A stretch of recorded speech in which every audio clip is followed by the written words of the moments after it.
ఇంతకుముందు వీడియోలో నమః కోసం తెలుసుకున్నారు కదా. ఇప్పుడు మనం శివాయ కోసం తెలుసుకుందాం. శివాయ అనేది సంస్కృత పదం. శివాయ అంటే శివునికి లేదా శుభకరుడైన పరమేశ్వరునికి అని దీని అర్థం. శివ అంటే కేవలం ఒక దేవుని పేరు మాత్రమే కాదు. సంస్కృతంలో శివ అంటే మంగళకరమైనవాడు, శుభాన్ని ప్రసాదించేవాడు, అజ్ఞానాన్ని తొలగించేవాడు. మనం శివాయ అని పలికినప్పుడు మనం శుభాన్ని కోరుతున్నాం, మనలోని అజ్ఞానం తొలగించాలని కోరుతున్నాం, మన జీవితం మంగళమయం కావాలని ప్రార్థిస్తున్నాం.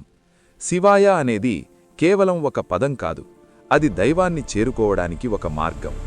శివాయ అంటే శుభాన్ని ప్రసాదించేవాడు, దుఃఖాన్ని తొలగించేవాడు అయినటువంటి చైతన్య స్వరూపుడైన పరమేశ్వరుణ్ణి మనసారా శివాయ అని పలికినప్పుడు మనలోని చెడు గుణాలు కరిగిపోతాయి, శాంతి, శుభం, జ్ఞానం వికసిస్తాయి. ఇదే మనం రోజూ జపించే ఓం నమఃశివాయ మంత్రం యొక్క ఆధ్యాత్మిక విశ్లేషణ. ఇలాంటి మరెన్నో ఇంట్రెస్టింగ్ వీడియోస్ కోసం లైక్ చేసి సబ్స్క్రైబ్ చేయండి.